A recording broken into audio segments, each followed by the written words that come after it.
All right, good morning, everybody. Thanks for joining us here today. My name is Keith Stefan. I'm the COR Program Manager with the Construction Safety Association in Manitoba. Welcome to our COR Certified Companies meeting. Before we begin, if you've not already done so, please type in your full name and company name into the chat for all participants here. This will allow us, as always, to track attendees as well as let everyone know who's attending. And of course, if you have any questions during the meeting, we'll be monitoring the chat and answering it as we go. Here's our agenda for today. There is a slight change. Unfortunately, SECOR Manitoba will not be able to conduct their presentation. However, the agenda itself is still available online. If you'd like to access a copy of it, you can visit our website, constructionsafety.ca. You'll find it under the COR programs page. Okay. There's also in the final link that was sent out an hour ago as well, if you're looking for the attachment to it. So. Yeah, I'd like to welcome, first off, is Darren James from Workplace Safety and Health, who will be conducting an awesome presentation for us. And here in the room with us, and with me, is our new Programs Administrator, Bella Jakubek, and our Executive Director, Sean Scott, and of course, myself. Okay, so as mentioned, we're going to get going on this right away. We have our first presentation here from Darren James from Workplace Safety and Health. Take it away, Darren. Thanks, Keith. Appreciate that. Hope everybody can hear me too. Will I be controlling the slides or will you? We'll be controlling them. All right. Thanks for the invite. Always happy to attend. Darren James, Regional Manager, ISU. My phone number is going to be at the end of my presentation. I always try to make myself available if anybody has any questions. Myself and my co-manager manage the folks that do the proactive inspections in the province and in this region. So the folks here are liable to see for the unplanned inspections at your workplaces. Thought I would talk a little bit today about our enforcement strategy, a little bit about our recent activities, and then talk about the training portal at the end. Next slide. So just a couple of minutes. If you've seen my presentation, we've talked about this before. Generally speaking, our proactive projects are broken into a number of different titles, and these are them. So we'll spend time doing inspections where we know there's been a serious incident and it hasn't been reported to us. We also do some proactive projects around high-risk industries that have high injury rates. High-risk workplaces, and those are workplaces that have high injury rates within industry classifications that might not be as severe as the employers identified as high-risk workplaces. Hope that made sense. We spend more time in workplaces within classifications that we think don't have systems in place to protect workers, and often that's driven by injury rates. We have projects around hazardous substances, including asbestos. We do proactive projects around hearing conservation, musculoskeletal injuries, and vulnerable workers. And this is just generally some of our main program channels. Next slide. More specifically to construction. These are sort of our priority industries and sectors, industry classifications within construction. I don't think I'll read them all, but I think you're familiar with them. They don't really change from time to time. I'll tell you that they're driven by lost time and all injury rates. We see injury rates coming down in the province. However, at the top of the list in terms of construction, these are the industry classifications that we spend or would like to spend the most time in, particularly excavations, concrete work, sewer and water. There's a number of them, but this is what we would consider our priorities and projects that we build projects around. Next slide. Specifically to our current projects, and people often ask us, what are we working on? So we work on construction projects, but there's also a number of other key projects underway. And these are some of our priorities for this recent quarter and our next quarter. And you'll see that there is some construction stuff in there with excavations and sewer and water. But we've been spending a lot of time lately on public administration. And these are things like City of Winnipeg Public Works and Manitoba Hydro, looking at rural municipalities and their public works operations, firefighters both in the city and in the country, EMS, and Manitoba Transportation and Infrastructure. These are large public administration employers that are largely driving lost time injury rates in the province. We're spending more time and concerted effort projects in those areas. We also have a large project underway in corrections right now, and it's a unique industry for inspections. As you can imagine, going into correction facilities takes a lot of planning and coordination. We're inspecting not only the custodial corrections side, but also the community corrections, which involves things like probation and parole and things like that. A lot of injuries related to people working alone in violent situations. It's a big project.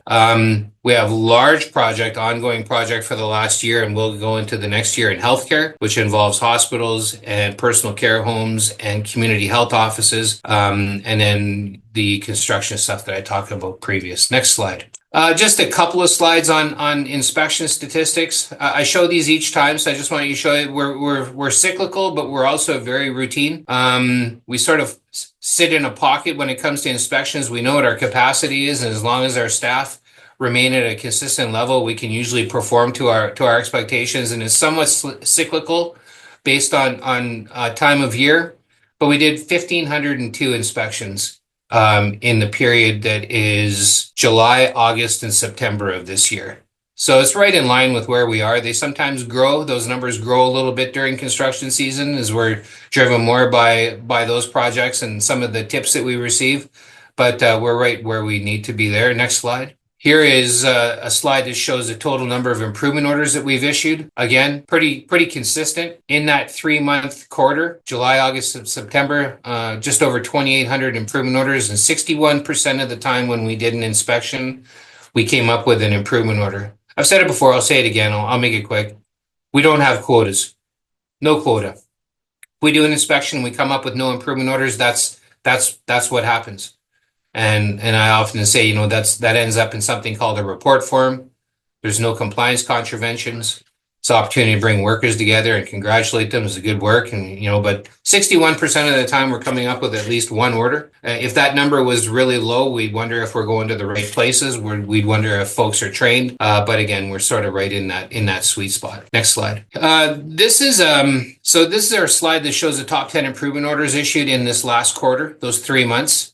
Interesting. I don't think I'll read through them all, but it gives you an idea of the commonality of contraventions that we're seeing based on the projects that we're running. This list is really driven by the types of workplaces that we will see over a 3-month period, and it can really vary depending on whether we're doing healthcare or if we're doing metalworking plants or if we're going to excavations all month. But this is a good snapshot. There's some interesting ones in here. Safeguards required has been the #1 written improvement order since the day I started here 14 and a half years ago. Safeguards are required where a machine poses a risk to workers, either from moving parts of the machine or parts of the machines that can cut or hot or cold parts of the machine. Going down from there, emergency washing facilities is the need for eye wash stations, the right number of them, properly maintained, etc. Fall protection system is #3. We know what that is. Electrical equipment being properly installed and protected is 4. Removing a safeguard is a super important contravention for us. This is not a safeguard required. This is where an employer knows or ought to know that there's a safeguard required on a machine and it's been intentionally removed or tampered or made ineffective for different reasons. This is a significant issue, and it's one that we see a lot of repeat contraventions with respect to removing safeguards, which it's important for employers to know. That'll often result in something called an administrative penalty, where we've written the same improvement order a couple of times, and I have a commitment from the employer that they're going to guard the machine, and I show up the next time and the guard's on the floor. We may have a talk about that, find a way to prevent that from happening again. But at some point that turns into a willful non-compliance situation, and it could be $2,500 fine for the guard being on the floor. The next one is eliminating and control of risk is sort of a catch-all. It's where there's not another regulation that more suitably applies. We can use part 2 of our regulation that talks about the employer's obligation to identify risks and either eliminate them or control them so far as reasonable. The next one is fire protection equipment, and then safe work procedures specific to working alone or in isolation. So this is a good example. We've done a lot of programming and projects around vulnerable workers, which results in folks working. We're doing inspections where workers are working alone, whether it be gas stations or beer vendors or small offices where people might be alone. We're looking for procedures that identify the hazards and control them. Elevated conveyors is about guarding conveyors that go go over top of workers to prevent material from falling on workers, and fall protection safe work procedures rounds out number 10. It's interesting. This list floats around a lot depending on where we're going, but I'm always interested in seeing this list, and helps guide our activities, make sure that staff are trained in identifying hazards in a variety of regulations. Next slide. Stop work orders, we did 129 of them in the period that just finished, that 3-month period, and that's roughly 9% of our inspections are resulting in a stop work order. These numbers are up incrementally over the last couple of quarters due to some new and emerging program coordination around transient construction employers. In my opinion, we spend more time in workplaces where we see the kind of work being performed that would be worthy of an inspection is not really driven proactively, but we'll stop and we'll see what's going on in things like roofing or landscaping or window cleaning or sewer and water or concrete. So those priority construction type of sectors will stop more often. This is what's resulting in that. This started in the end of Q4, beginning of Q1, and we're seeing stop work orders increase as a result of that. Stop work orders obviously where there's an imminent risk, and we stop work until the imminent risk is corrected. Next slide. All of our programming is driven by these 4 slides, and mostly at the top left corner. This is our injury pie charts. We would like to do proactive inspections in the sectors according to their priority based on number of injuries. I look at all serious incidents in the left corner. Sorry, but the one that I'm more interested likely is the immediate response in the top right corner. This is where we're notified of a serious incident, and based on what we're hearing, we're going right away. Construction makes up 55% of those, followed by things like retail and services and manufacturing. We would like our overall inspection programming to mirror where the injuries are happening. We'd like to spend more time in construction, more time in retail and services and manufacturing, and then do inspections in other industries and sectors as required. Next slide.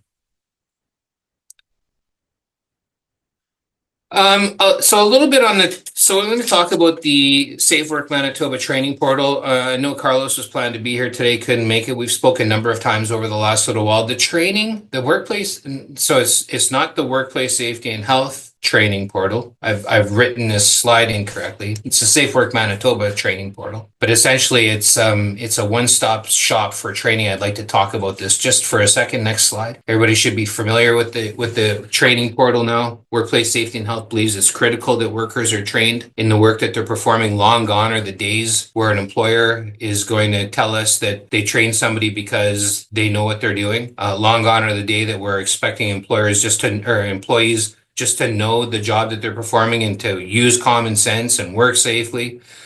Training is the prescribed requirement and obligation on employers to ensure that workers are familiar with the hazards present during their job and they know of ways to control those hazards effectively.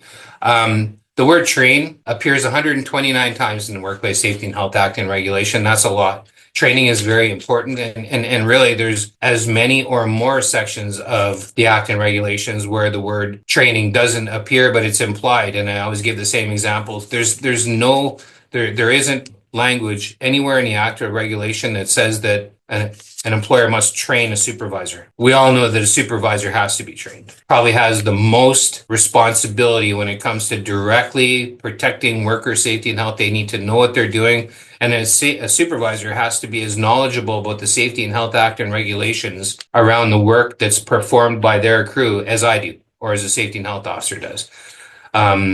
So training is important, whether it's prescribed or implied. Next slide. So the Safety and Health Training Portal, the Safe Work Manitoba Training Portal, is a great resource for employers. You should know a little bit about it. We support it. We believe that it's excellent for employers to know where they can go to find information around endorsed, accredited training that meets or exceeds legislative requirements and standards. It's delivered by Safe Work Manitoba approved training providers and training programs that meet established learning outcomes. And it provides easy to manage and easy to maintain certificates for workers that move along with them as they move from employer to employer, something different than's happened in the past. The certificates piece is important for us. Next slide. So the question is, do workers need to have a training certificate? And they do with respect to particular work. There's prescribed requirements and regulation that require workers who are authorized as flag persons or first aiders or blasters, folks that operate powered lift trucks. They need to have certificates. Next slide. But on the large, for the most part, the answer is, generally speaking, no. For the most part, certificates aren't required. I remember where I used to work in heavy industrial manufacturing in a bus manufacturing plant for 20 years, and we flew bus frames around the plant with overhead cranes, sometimes using dual crane overhead lifts, extremely hazardous, very technical, definitely had to be trained, no certificate required for that. Next slide. So the requirement is for the employer to be able to establish that a worker's been trained. When I do an inspection, I'll ask questions about training. I may ask for certification or documentation that supports the training of the workers authorized to perform the task that I'm inspecting. Or I can ask workers about what they know about their training. And this often happens on the scene when I'm talking about fall protection. And I see a worker who's wearing their harness backwards and upside down and it's tied off to their ankle or something.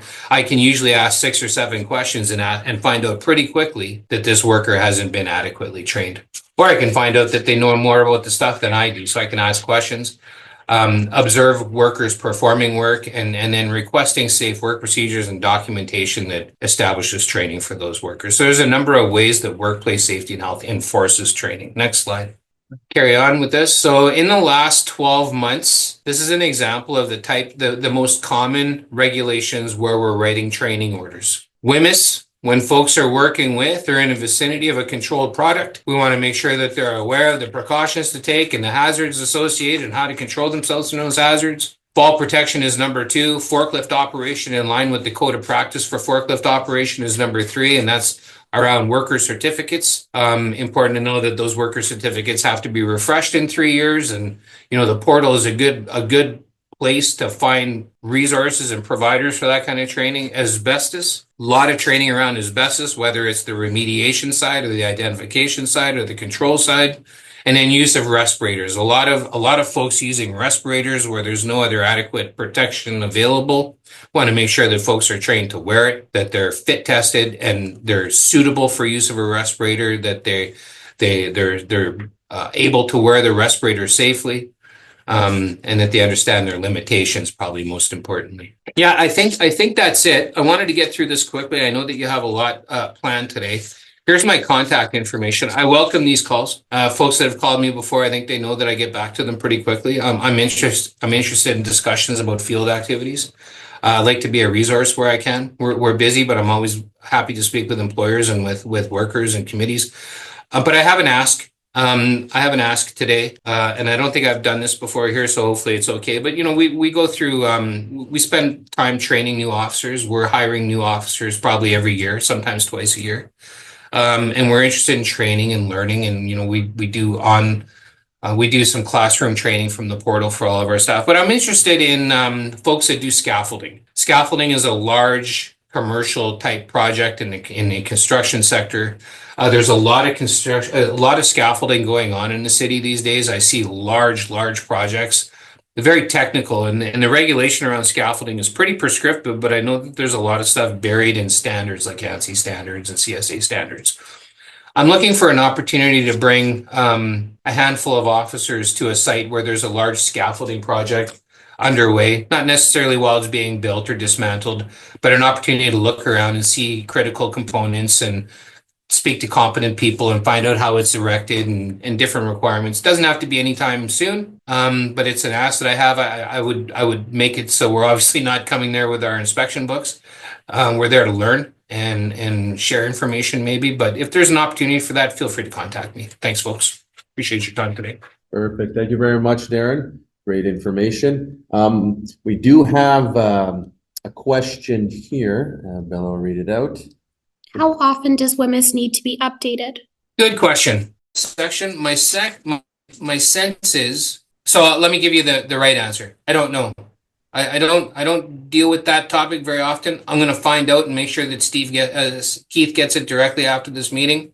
I believe it's every 3 years, but I'm gonna double check that. No sense me giving you wrong information. Thank you very much, Darren. Other questions? Okay, well, it doesn't look like it, but of course, if there's any other questions you do have afterwards, you can definitely email them to myself, and Darren will, and I'll forward them on to Darren. He'll be able to get in touch with you and answer. There is one question there's one. from Tony. Okay. A quick search on the Safe Work training portal does not show in-person, virtual, or e-learning for CSAM. If CSAM is not an endorsed training provider, what are the plans? Probably a better question for Safe Work Manitoba. I'm on the Safety Standards Council, but I'm not familiar with the decisions about who's involved and who's not involved on the portal. Probably a better. I wish Carlos was here, but a better question for Safe Work Manitoba. Yeah. So, I'll add to that a little bit in terms of. There's a couple of things here, and Darren has talked about the training portal, and the training portal is a resource to access the training that's actually available and who actually puts their training on there. That's an option.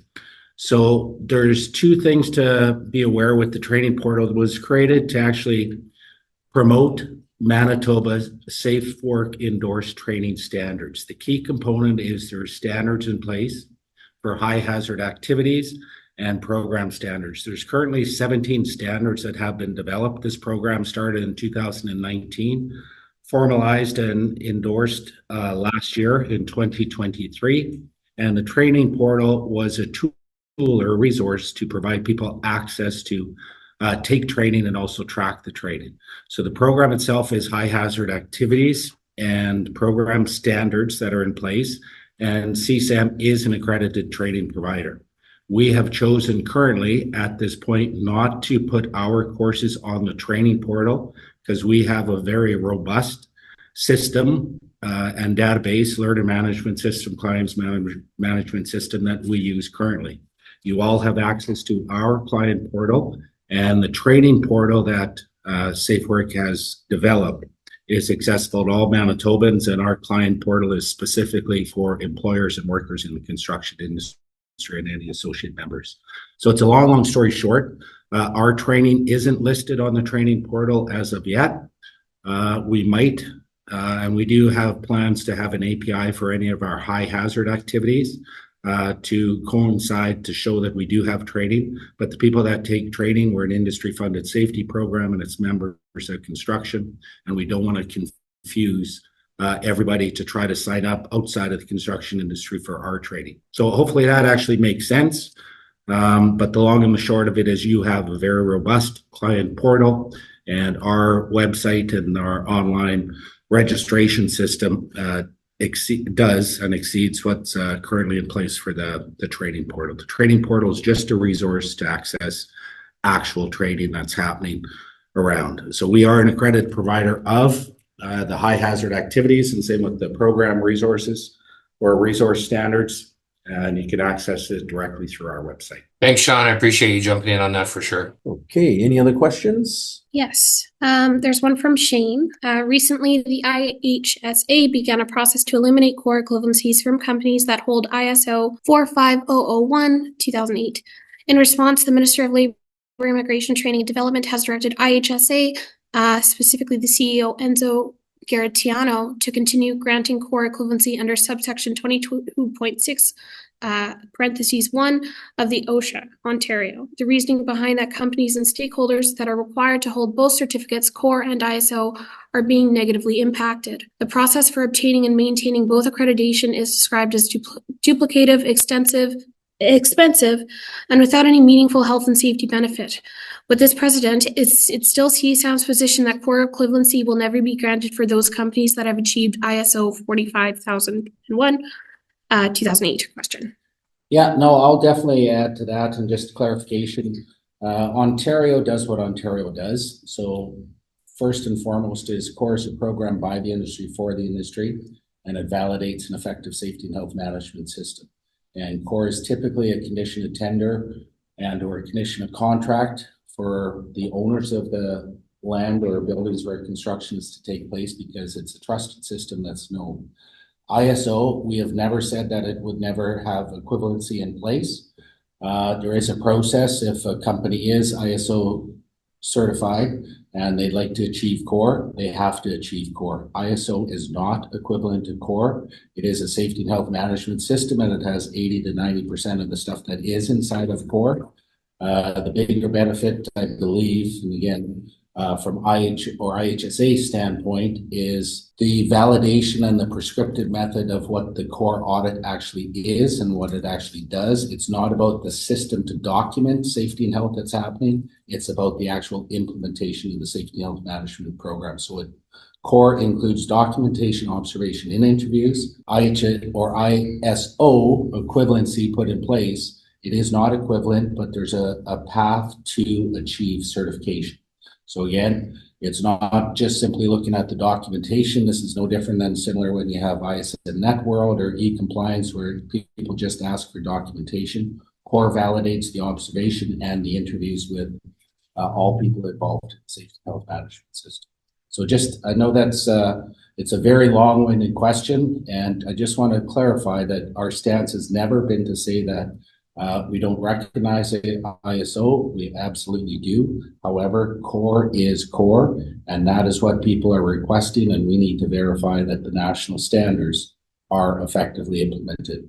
And simply by saying you have ISO does not validate that you're doing the process directly on the construction sites. Okay. All right. So, if there's any more questions coming up right now, so we're all good. Thank you everyone for those questions, and especially Darren, thank you very much for your time today and your presentation. I really appreciate it. Keith, I'll get you the answer back about women's training. I know there's been a couple of answers here. Directly to the regulation is said an employer has to review and revise their women's program, including their training, at least annually or more frequently if required by a change in work conditions or available hazard information. My question is, I'm going to confirm, is just if there is no change, then how frequently does that women's training need to be refreshed? And I'll get that to you before the end, by lunchtime. Sounds good. Appreciate that. Thank you very much. Okay, moving on to the next part of our meeting here, the Harmonized Audit Instrument 2022 version. So similar to our last meeting in April, I wanted to a couple of others that have continued to come up. And I also want to read 5 questions that have been answered incorrectly from our last meeting.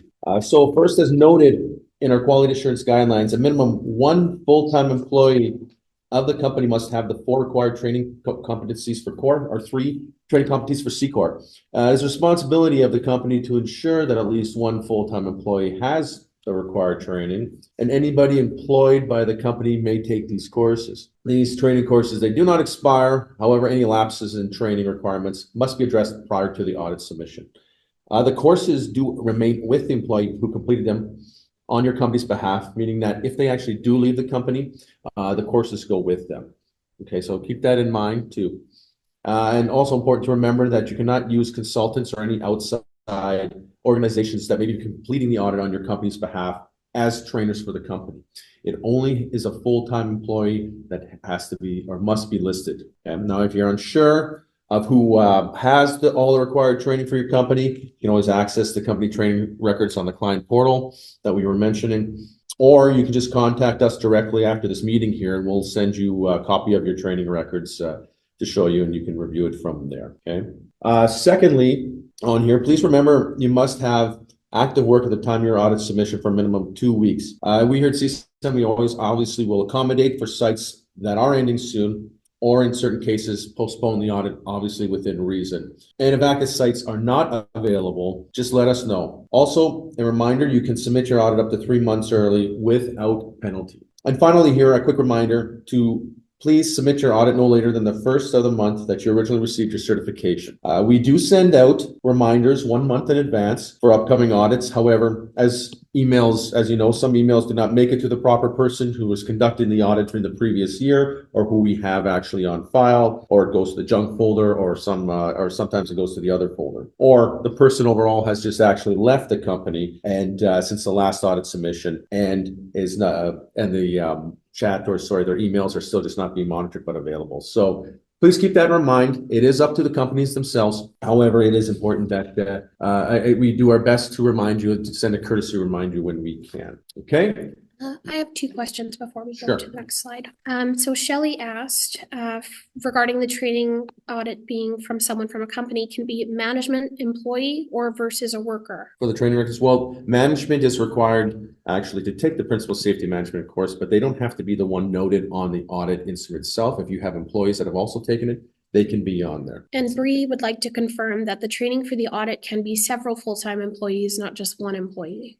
It could be several. You can have as many employees as you want to actually take these courses. That's not an issue. And but normally when you do fill out your audit instrument, you only put the most current person there or whoever you'd like, as long as you're still a full-time employee of the company. That would suffice for the audit itself. Awesome. Okay. So next on the agenda, 2022 COR SECOR Harmonized Audit Instrument Quality Assurance questions. So as I mentioned earlier, what we do here at CSAM is always we continue to look at, review our data regarding the new audit instrument. The new being, yes, it's been implemented now for about a year and a half, but we're still always reviewing the data and making sure to assist our companies when submitting their audits. So what we've done, again, similar to our meeting back in April, is we've put in I do have here the top five questions where points have been lost. And it's the time period is from April to November 1st. So the number one question where points were lost the most continues to be 15.8. Does the company have a hearing conservation program? Now, this is 5-point documentation only question. So guideline reads, and a hearing conservation program should be developed for each company based on employee exposure. The program should be written and communicated to employees. It should include elements with respect to sight sound monitoring, optometric testing, hearing protection, and training for employees. The way the question breaks down here is 1 point based on the creation of hearing conservation directive or policy, 2 points based on documentation in support of biannual optometric testing for employees, and 2 points based on documentation in support of worksite sound monitoring. Now, to achieve full points for this question, what you would need for documentation would be, again, as I mentioned here, but you would need to create and provide a hearing conservation policy, conduct and complete the biannual hearing test company-wide, and conduct sight sound monitoring and with approved noise dosimeter. And as everyone that's probably here today knows, we do have them available. CSAM does have them available here free for rent for up to 1 week. One other quick reminder too, as I mentioned last time, I want to mention again is sight sound monitoring apps on smartphones do not work and will not be accepted for this question as supporting documentation because they're not accurate. They're only really for entertainment purposes only on your phone. So again, keep that in mind. Second question where points were lost was 11.10. Has the emergency response plan been tested for deficiencies and corrective actions taken? It's 2 point documentation only question. This question was actually number 4 back in April. So you see it's gone up a little bit, unfortunately, here. Guideline reads, verify through documentation that emergency plans have been tested as per company policy or legislation requirements. Records must indicate the results of the test and what corrective actions were taken to correct deficiencies. So documentation we're looking for would be a copy of the results of an emergency response plan test conducted and corrective actions taken to correct any of those deficiencies within that test. So some examples of that would be chemical spill, fire drill, something in regards to that. Okay, so not a difficult question, but yeah, there is still a little bit of confusion with that potentially there. So, and with all these top 5, by the way, as well, if you do have any, while you're doing your own audit and are not sure, we're here to help you as always. Give us a call your assigned safety advisor, and we can come out and walk you through some questions in person or on the phone. Okay. Continuing on with number 3 here is 12.4, leading and lagging performance measures are measured. It's a 2 point documentation only question. This question has moved down a little bit here. It was number 2 on our last meeting. So let's hope it's on its way out. So definition of leading indicators, again, are proactive measures, the prevention efforts, and it can be observed and recorded prior to an injury. So some examples of leading indicators would be root causes of near misses, percentage of inspections, or behavior-based safety observations completed at a job site. So leading indicators, lagging indicators are reactive measures that track only negative outcomes such as an injury once it has already occurred. So lagging indicators include injury statistics such as frequency rates, days lost, and injury severity. WCB assessment rates, may be associated indicator for this as well. Investigation outcomes and incident reports can also be considered as a lagging indicator for this question. So Finally, with this, the ideal document to include should show annual analysis of safety and health performance, comparison of number of first aid, medical loss time, and near miss incidents, and identified any needs or trends with it. So we have an example on our website, and under the training resources page, which again, as I mentioned, with any of these questions, the regional safety advisor can help you start filling out and getting you on the right path if you haven't received points for this question in the past or not too sure what you're looking for. Fourth question, where points have been lost, is question 14.3. Has a criteria for selection, evaluation, and monitoring of contractors been followed? So 4-point documentation, 4 points question, documentation, and interview. It actually is important to just point out that this was not on last meeting's top 5 list. So could be a good thing, could be a bad thing. It's depending on other questions are being answered more correctly and responses are more positive. Other ones have to take its place. So anyway, that's where we are with this question here. Guideline reads, verify through documentation that the criteria identified in 14.1 and 14.2 have been followed. Majority of interview responses must also be positive in order to award points. Okay, a documentation example of what we'd be looking for would be is including a minimum of completed contractor compliance declarations as supporting documentations for this question. Okay, now the interview question is asked only to management supervisors, and it reads, how do you ensure your criteria for selection, evaluation, and monitoring of contractors being followed? So the quick answer for this is to ensure that all compliance declarations are filled out and submitted when applicable. All right, and on a side note of this question here, so some of you that are doing these, have done these audits for years, may know this. Some of you are a little bit new to the auditing system, auditing process with the 2022 Harmonized Audit is, it is a 4-point question, but it is still an all or nothing. We used to have anything 4 or more would be partial points. This one is actually, you must achieve full points for this question. Partial points don't really work with this question. But if you're not too sure, as always, check the guidelines, or again, just let us know, ask us. There's never any silly questions out there. We'll definitely get you where you need to be. And lastly, on the list here is question 12.5, are adequate first aid records kept? Now, this is a 2-point documentation question. And this question is also is new to the list here. Guideline reads, documentation must confirm that first aid records are being recorded and retained for all injuries. The documents we're looking for, or you'd submit, are samples of completed first aid records forms that are located inside of the first aid kits. Now, just to add to that too, when you are giving us those samples, supporting documentation, you can always blacken out names on the list. We don't need to see names. We just need to see what's in the first aid records, what's happened, what's occurred. We just need to see proof that it is being done. So if there are names on there, we don't need to see that. Having said that, all documentation that is supporting documentation that is submitted to CSAM is 100% confidential. All right, so those are the top 5 for this for the last few months here. Are there any questions? There are 2 questions in the queue. So the first one is, if it's a certification year, does the registered company auditor need to send a new registered auditor application? If they're already a registered auditor, then no. If they're new, then yes, they would need to. Okay, and then the next question that we have, in a maintenance year, it says no documentation is needed. Is that just examples? Do you still want policies? We were docked points last year for no documents. Could you kindly clarify? Sure. Now, yes, no documentation is required in those maintenance years. However, if you did not have the documentation required under the observation on site, then that's probably where you were docked points. But other than that, you shouldn't be docked points in those maintenance years. We'll always actually ask when we go to sites for a full manual, and we will review that. Just because we don't ask it doesn't mean we don't really want to see it. So that could be the other reason why it may not have been available while we were out on site as part of the manual as well. There's one more question.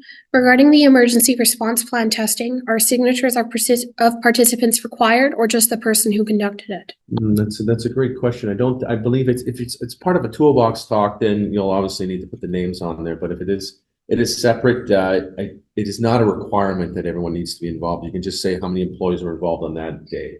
We'll double check that under legislation for you, but I believe that is the correct answer for that.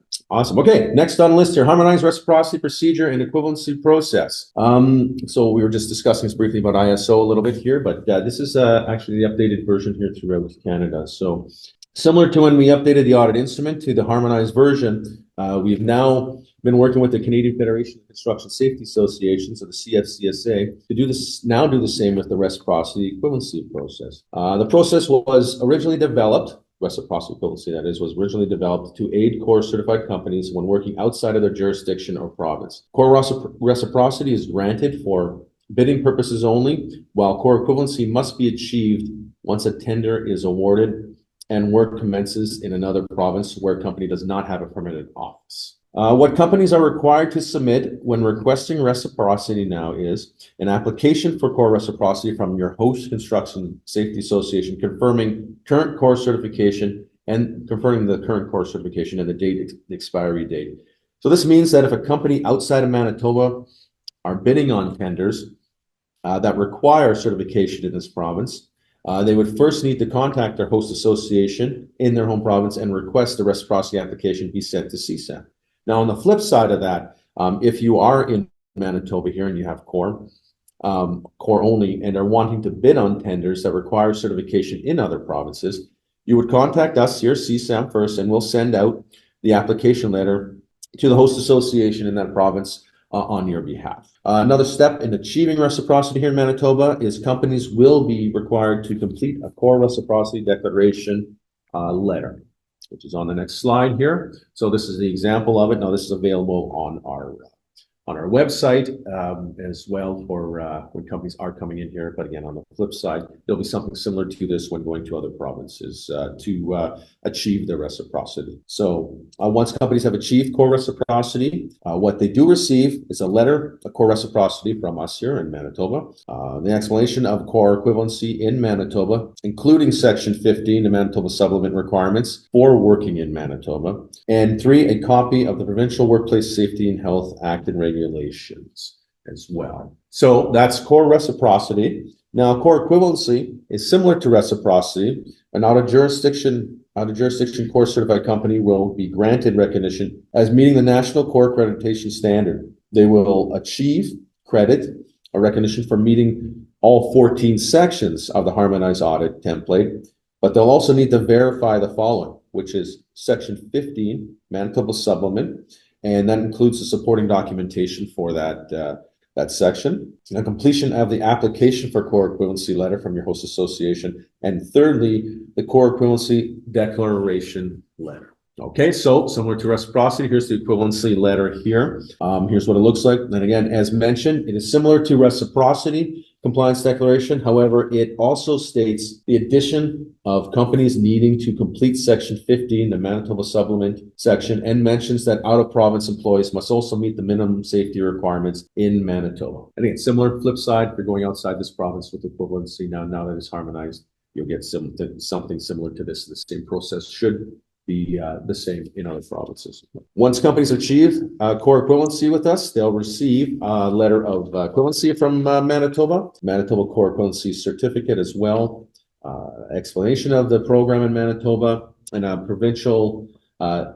the Provincial Workplace Safety and Health Act and regulation. So that's in a nutshell. Went over a lot there quickly. Are there any questions in regards to that? Is it a must to have a first aid records sheet kept inside the first aid box? What if the first aid record is managed by the company software like SiteDocs? It's a good question too. I mean, there should be some paper in there. It could be that they could have it that way. A company could have something managed that way in SiteDocs, but then everyone would really need access to it at all times. And availability and where cell phone service may not work. I know SiteDocs works in and out of cell phone service, but everyone needs to have availability. And if it doesn't work, then they won't be able to look at their records potentially. So the answer is, yeah, I believe you can do something in regards to that, but it has to be access to everyone at all times. What information is required on this sheet? Sorry, which sheet? The first aid sheet, I believe. Okay. First aid sheet, well, I mean, it does vary. They usually come in nowadays with newer packages they come, a sheet does come with it, but if not, I mean, it's just a general information of the nature of the injury. What was taken out of the kit is important to you so you know what's missing. And it's the time and date. Now, if you want, I'm not sure who asked that question, but if you actually want me to send you an example afterwards of this, we do have examples on our website of what is required. But also, if you want to email me afterwards, after this meeting, I can send you something else as well. Next on the agenda, staffing changes. All right, this is an exciting slide here. So super excited to officially introduce 2 new employees here at our CSAM to the CSAM team. Bella Jakubek, our new programs administrator, which is, of course, she's in the room here today, and Kevin Burns, our new safety advisor. Bella comes to us with a background in admin support. She brings compliance expertise and process-driven solutions. She's currently working on completing her human resources management certificate through Red River Polytech. And her email is bella@constructionsafety.ca. Kevin Burns comes to us with expertise in property restoration. He brings hands-on safety knowledge and proactive solutions. And he's also has completed now his occupational health and safety course through Red River. Kevin's email address is kevin@constructionsafety.ca. So Kevin is your new safety advisor as well. And just like to, again, welcome both. Welcome Bella to our team especially. So next time you're in the area, anybody will stop in and say hi to Bella and Kevin. There is one question. It's in regards to ISOs again. It's more of a statement. It says, I used to perform ISO 45001 audits, and they do contain observation and interviews. Yeah, no, that's great. And again, super generalization with the ISO is rather than having a very prescriptive audit, the auditor themselves chooses an area to focus. So again, when we're looking at it, we're looking at COR is the national standard. ISO does have a lot of the information that's in there, but we need to validate the national standards of COR. So we would recognize a lot of the stuff that is inside the ISO. However, again, it is not equivalent to the COR program, but there's a lot of stuff in there, and the process to achieve COR of your ISO is fairly straightforward. CSAM activity and updates, number 4 on the agenda here today. So far in 2024, we received 55 new COR certified companies, 6 new SECOR companies, and 64 new COR equivalencies. We've completed 616 audits and verification reviews, 222 independent audits, and 103 site assessments. We currently have a total of 956 COR and SECOR certified companies with us. So a little more detail here, the quality assurance, obviously our site assessments.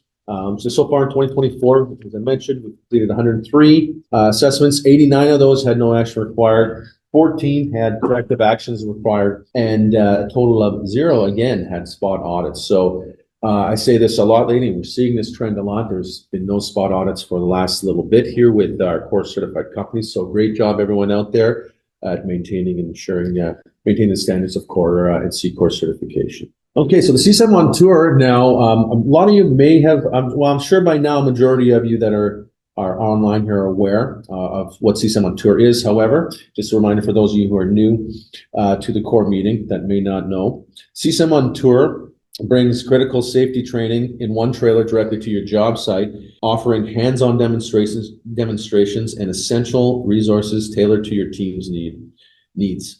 CSAM provides practical guidance on fall arrest, head protection, eye protection, hand safety, and safe lifting techniques, ensuring your employees, are equipped with the knowledge and skills to stay safe on the job. So now looking at the numbers here, we've increased from 2023. So in 2023, we had a total of 79 demos with a total of 2,103 participants. 2024, we've done 105 demos with a total of 2,271 participants. Hope to obviously go up in 2025 there. So although CSAM on tour right now has, for the most part, winded up for this year, we're already looking for dates for 2025 and booking dates, I should say, for 2025. So to reserve yours now, please register. You can see below constructionsafety.ca/CSAM on tour and fill out the client service request form, and we'll get back to you from there. All right, so next on the list here, we have COR and SECOR certified companies. So since our last meeting, as mentioned, 26 new COR companies. I'm going to let Bella read these names out here for everybody. Yeah, absolutely. So we want to send a congratulations to Aspen Grove Developments Limited, Blue Water Construction 2010 Limited, Caspian Drywall Incorporated, the City of Winnipeg Assets and Project Management, Clear Secure, Cobra Construction Limited, Cobra Mechanical Limited, Ingleview Earthworks, Eco Exterior Stucco and Acrylic Limited, FB Repcon Limited, Focus Design Limited, Impact Electric Limited, Innovative Plumbing and Heating Limited, Iris Construction Management Incorporated, JJ Excavation and Leveling, KBL Projects Limited, Luca Demolition, Maple Kitchen Cabinets Incorporated, Neo Shield Insulation Services Incorporated, Next Gen Excavating Incorporated, Power Driven Electric Limited, Prairie Home Specialists, Sirius Construction Incorporated, SWK Mechanical, Tour Electrical Services Limited, and Tria Products Limited. Congratulations to your COR and SECOR certification. Next here,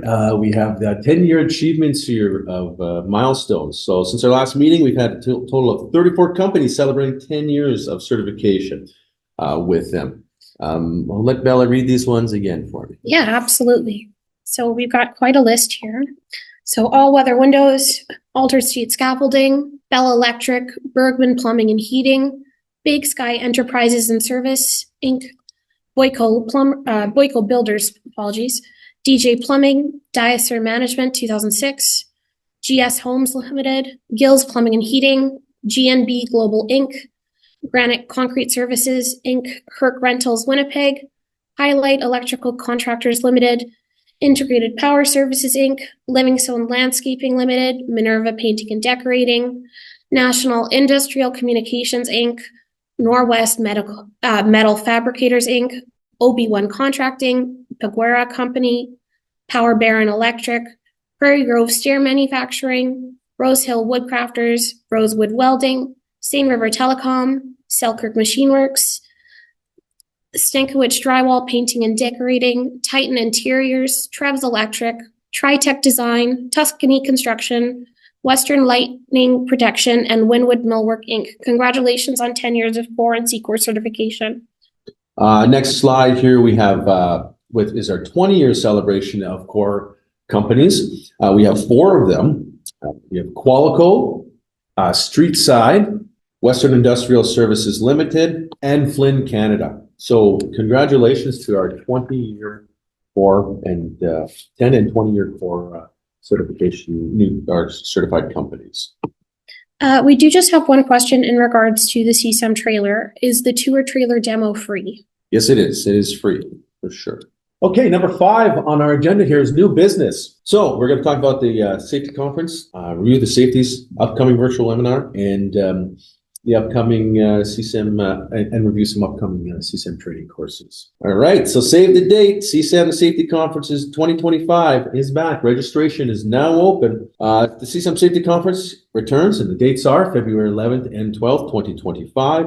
We got 2 action-packed days of industrial leading safety training. We got expert speakers and invaluable networking opportunities. So if you haven't already, join hundreds of professionals and industry leaders as we explore the latest solutions and innovations shaping workplace safety. So as I mentioned, don't miss out. Register now to ensure your place at the largest construction safety conference in North America and Canada's premier construction safety conference. So go to our website, constructionsafety.ca, or as you can see here on the slide, if you register before December 16th, you'll have a chance at winning an Apple iPad. So we'll leave it for a second or two there. We have the QR code in the bottom corner. If you do miss that, like I said, you can always go to our website and follow the links there to register, and you'll automatically put in. There's nothing extra you have to do. You'll automatically be put in to win an Apple iPad. So I'll leave the screen up here for a moment. There are 2 more questions. The first one is how much for a decimeter rental, or decimeter rental. Sorry. They actually are at no cost. You can have it up to a week. However, every day after that is a $250 charge. And if you lose it, it is a $3,000 fine. So please don't lose it, and please return it within 7 days. And then the last question is there a plan to integrate CSAM Shield into the CSAM Learners Portal? Absolutely. So yeah, like we're currently in final stages of, we have a custom built client management, learner management, and core auditing database programming system itself, and it's called Shield. So currently the client portal just looks after the training component side of things, and it has a little bit of information relative to your audit, but everything is going to be updated into Shield. and that should be coming in the first quarter of 2025. We're just on the final stages of finalizing our SHIELD project. So that will be a big launch that's coming in 2025. Okay, next under new business is the safeties. So for those of you who don't know, the safeties is a one-of-kind event that recognizes both companies and individuals who are making our workplace healthier and safer. This year's event was held October 23rd and was another huge success. So CSAM's 2024 award winner of merit was presented to Gerald Gannon. Gerald is a petroleum technician who are with Petrol Service Limited. And he stood out not only for his technical expertise, but also for his deep commitment to safety, which was evident in every aspect of his work. Gerald is an occupational health and safety representative for Petrol Services Limited, and he plays a pivotal role in cultivating a culture of safety within his company, ensuring his colleagues are always informed and equipped to work safely. So we'd just like to extend another huge congratulations to Gerald on winning the award for this year. Okay, upcoming virtual webinar. So mark your calendars now. We are excited to invite you to our next upcoming Lunch and Learn webinar, Scheduling Risk. It's led by Daniel Olson, and it's to be held Thursday, November 26th from noon until 1. This free virtual session is designed to provide valuable insights into this strategic role of scheduling in identifying communication and managing. We'll dive right into practical methods for achieving comprehensive scheduling approach, including polling, planning, and risk categorization techniques. These methods will include will equip you with the skills to identify predictable issues early on to enable your team to manage any unforeseen challenges and overall and more efficiently. So this webinar will offer actionable strategies to help you stay one step ahead in risk management overall. So to register, please follow the QR code that's on the screen here. And of course, as always, if you miss it here, it's on our website, or go to our website, constructionsafety.ca, and it'll be right on our home screen there, and you can follow the links to sign up from there. Okay, so we got some upcoming training courses here listed, so I'll go over them really quickly here for you all attending here. So November 19th, you have Prime Contract and Responsibilities. That's in Winnipeg. Also November 19th in Winnipeg is Safety Administration. Hazard ID and Risk Control will be also on the 19th. 19th is a busy day here for training, as every day usually is with CSAM, but we'll also have the course in Brandon going on for the Hazard ID. So we're always doing courses here pretty much every day. November 20th, Legislation. It's in Winnipeg. We do have a virtual train the trainer on the 21st, and in the Winnipeg office here, the 21st, we'll have WCB 101. 26th is Principal Safety Management. That's in Winnipeg, and it's also virtual. November 27th, the Safety Auditor is in Winnipeg, and then December 2nd, Basic First Aid is our next Basic First Aid course, December 7th. So now I know this is just to fill the screen up into the beginning of December here, could keep going, but we do have our courses up for the next couple of weeks on our website. And as always, if you can't make any one of those, we put on all these courses 4 to 6 weeks. The majority of these courses 4 to 6 weeks, so you can always register online for the next available dates for you and go from there. You can see on the bottom, constructionsafety.ca/dates. All right, and that is it right now for our meeting here today. A little bit shorter, based on unfortunately one presentation, but I just want to let you know that our next meeting is going to be April 2025. We do not have a date yet, but it will be coming out as soon as we can. In early 2025, we'll set the date and we'll let everyone know. And lastly, as I mentioned at the beginning, I want to mention again here, please, if you haven't done so already, I'll put your full name and company name for everyone here today for your records and for ours. So lastly, again, are there any at all? Oh, I'm not seeing any. That's okay. I want to thank everyone again today for attending. And if you have any questions or think of any after the fact, obviously you could always email myself, Keith@constructionsafety.ca, or General Line Safety at constructionsafety.ca, or any one of your advisors, as I mentioned numerous times throughout the meeting here today. They're always available to help you as well. But if you don't have anything else, again, well, thank you again, and we will stay on a little bit longer here for those of you who haven't signed in and put your name in there today. again. So everyone have a great Christmas and a great rest of the day today. Thank you very much.